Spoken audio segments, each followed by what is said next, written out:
Hi everybody, it's the Vision Impaired Gamer here, and welcome back to Swordy Quest! First of all, I want to say Happy New Year everyone. I hope your 2026 is going very well. Mine's going pretty well, thanks for asking. Anyway, today we are going to be starting to read the Beyond Swordy Quest story scrolls, because we need to do that. Now this is most likely going to be a two-part series, as I did try to read all the Phonotasia ones in one part, but that didn't end up happening because it would have been like an hour-long video. And no one wants to listen to hour-long videos with someone just prattling on forever. If you know, you know. Where exactly we'll stop, I don't exactly know. I guess we'll find out when I edit it. But you will already know. Anyway, let's begin reading. We're going to start with Journal January. Journal of Alistair, the 14th of January. I feel utterly wasted. Like a diamond used as a common paving stone. My intelligence, my perfect innate capacity for vigilance is confined to counting crates and correcting the pathetic mathematical errors of grocers. Another day spent arguing over tax receipts with merchants who cheat over coppers. The chief merchant is a fool who sees nothing past his ale mug and the immediate perimeter of his own stomach. He calls me overzealous. I call him blind. I see potential risks and threats where others see only routine, and I document them all, even though my notes fall on deaf ears. I am destined for more than this. I deserve a role that leverages my ability to observe and record. I need a crisis. I need a canvas worthy of my sight, and a way to prove that I am the only one fit to watch over this entire realm. If the world is ending, I'll be the one taking notes at the head table. I refuse to be a footnote in history. Addendum. I have begun a private ledger. Discrepancies no one else notices. A baker's delivery always short on the coldest mornings. An alley where frost forms even under noon sun. The Northern Road's milestones miscounted by exactly one with each thaw. These are not accidents. The world is smuggling me a pattern. Okay, this sounds like the kind of guy who can get stuff done. Is he like a detective or something like this? Mr. Alistair here? But this will be interesting because he wants to do stuff and he's noticing things that are a little bit odd, like the milestones going missing and frost in the alleyways and whatnot. Look, it's probably nothing too much to worry about, mate. Just settle down and you'll be fine, alright? Anyway, we're going on to Thief's Cipher A. Thief's Cipher A, scrawled on a shard of corrupted ether, pulsing with reckless triumph. The initial rush, the fools. They set the earnest locks on oblivion and paper latches on memory. 3 tools of influence, winter, wall, and echo, came away like fruit from a tired tree. I drank the radiance and let it carry me along the vine between the worlds. Speed is its own disguise. Law cannot grasp what it will not slow. I laughed when the court stirred to its feet. Their scrolls rattle, their seals impress wax, and the universe keeps opening.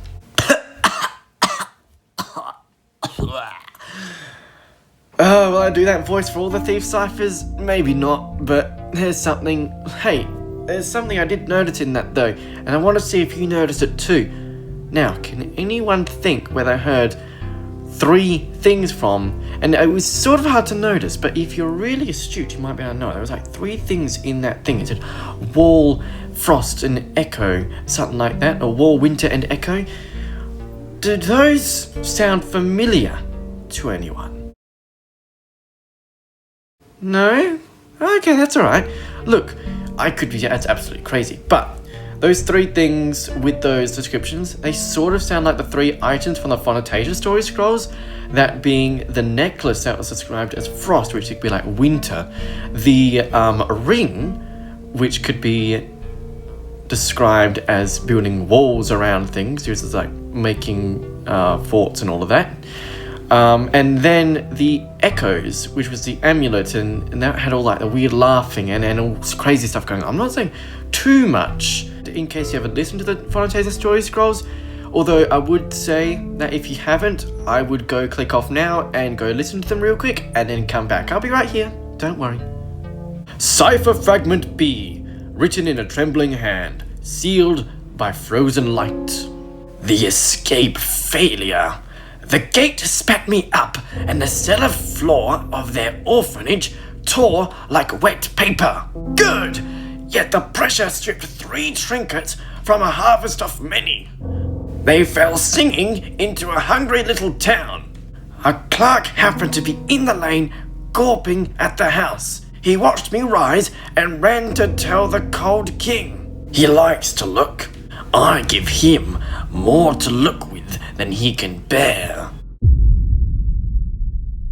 Oh no, what a shame. A few things dropped down of his hands. Oh, that's a shame. Oh crap, it really is a shame because they're probably the thing that we're giving to the children. Anyway, let's move on to Journal of February. Journal of Alistair, the 22nd of February. I was walking past the northern orphanage at dusk.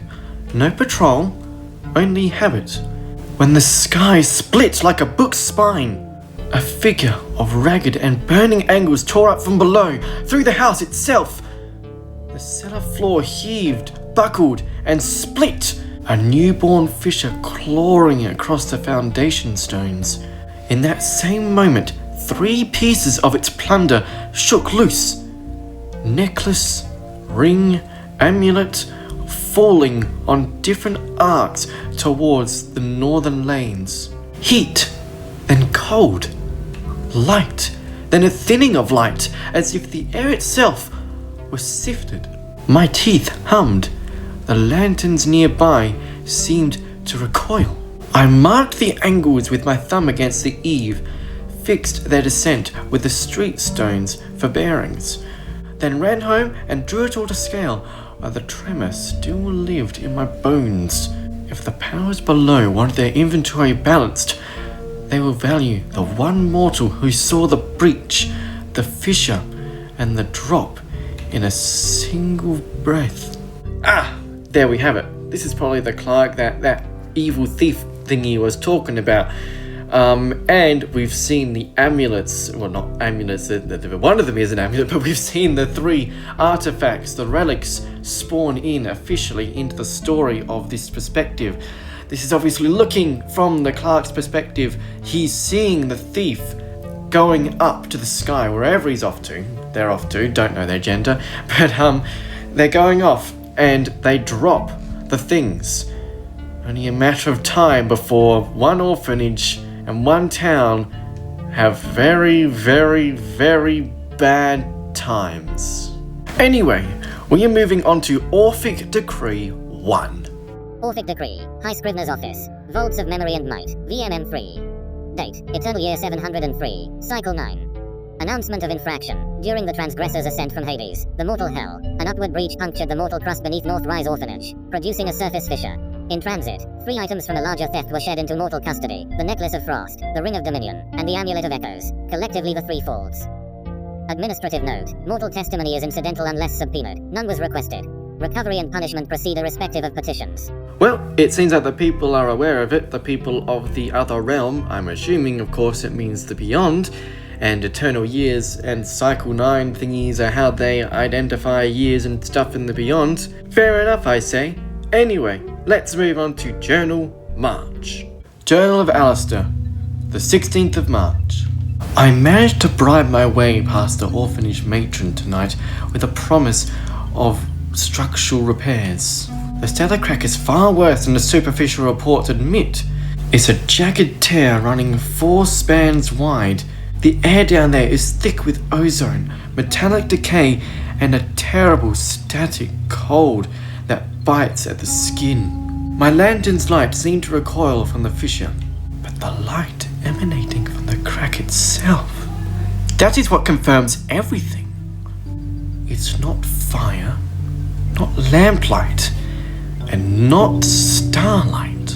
It's the colour of a distant angry sun filtered through the miles of granite, a deep, unsettling violet.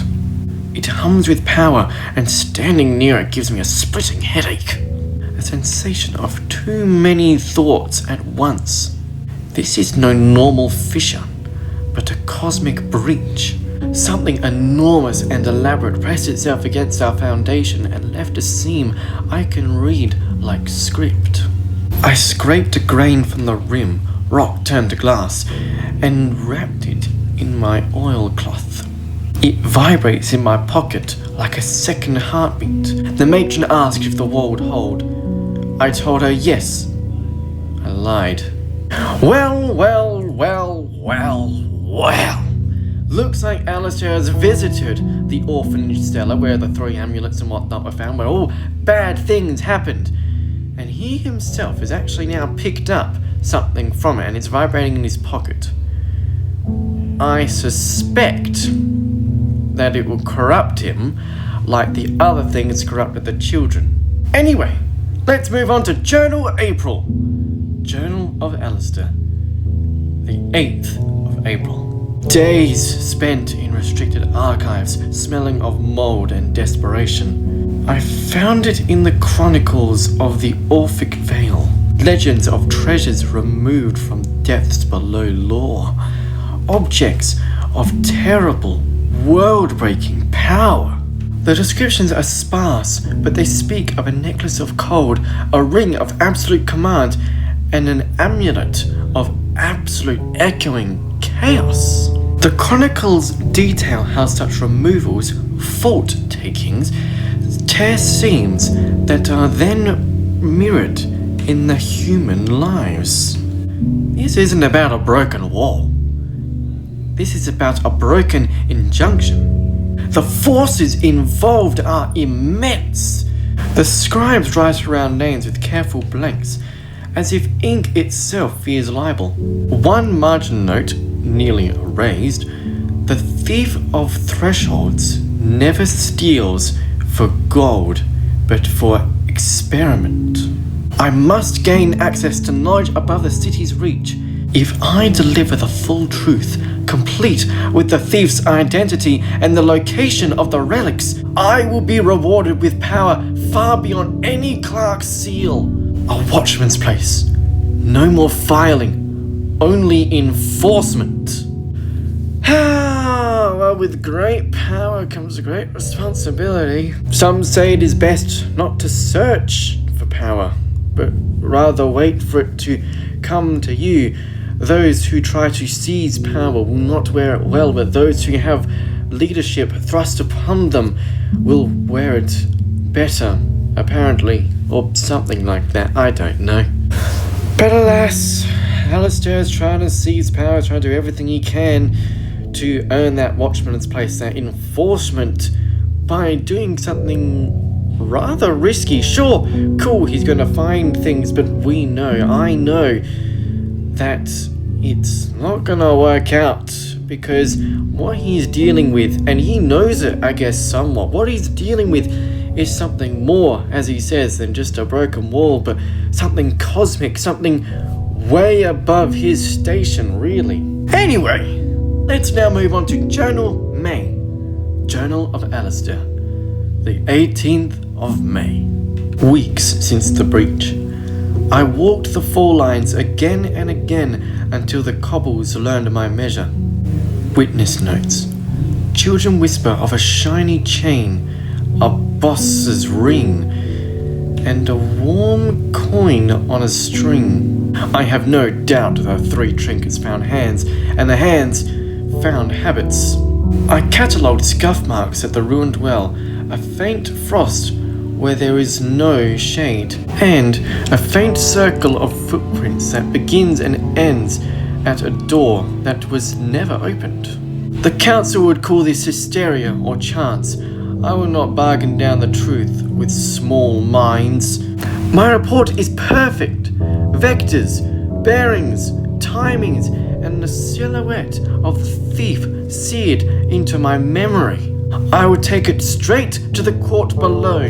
Let the clerks weigh it and admit what they owe me. Favor is a currency, and I intend to be paid. Well, my question is, how is he going to get to the court in the beyond, or wherever it is?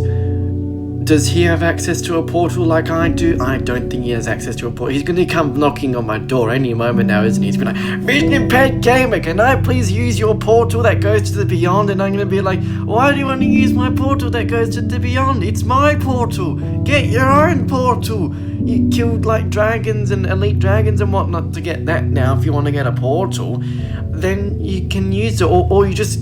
Wait. Actually, he has to go to Everwarn, to the Everwarn portal. That's where the actual portal is, and he has to use the portal to the beyond, but he does have to pay a subscription to do it. So hopefully he has enough money to do that, and then he can go to the beyond. Let's now read Journal June. Journal of Alistair, the 10th of June. The council would call me mad, or worse. Ask for proof, then sell it. I will not go to that. I chanted the shadow gates from the archives, places where the world already leans. A kiln where fire burns without fuel. A blackish pond that never ripples. The desert road where noon refuses to arrive.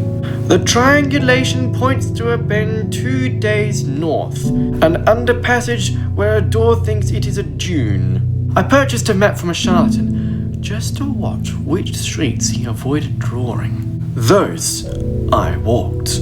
I carry my notes wrapped in oilskin and knotted with my own hair. If the Lord below values order, he will value me. I will bring the thief's outline and claim a greater seal, the sight to keep the rest of you safe. I was right. I knew he'd talk about a desert, but I'm not actually sure where he's based at the moment, because the portal is actually south and west on the map. It's basically all the way west in Everwarn, in the desert there. And he was saying it was north. If you go north, you end up at Avalon on the west side, and then on the east side, you end up in Damerel. That's the snow place. And apart from that, it's just ocean. So, yeah. Anyway, let's move on to Journal July. Journal of Alistair, the 4th of July. I have abandoned my post and cast off my name. Alistair the clerk is dead. Alistair the vigilant walks. The desert near the gate is a forge, but the air has the silence of a sealed ledger. I passed markers no one else can see. Stones set at wrong angles. Shadows that refuse corners. Something watches, but it is not hostile. It is indifferent.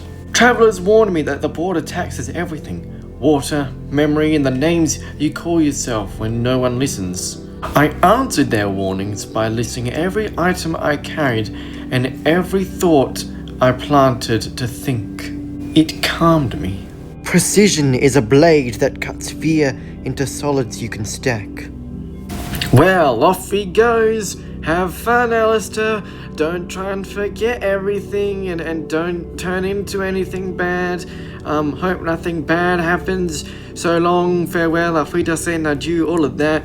Have a great time in the Beyond. It's a lovely place, full of obsidian and dragons and lava and monsters and stuff. But I think with that, we will end the episode there. I will see you all in part 2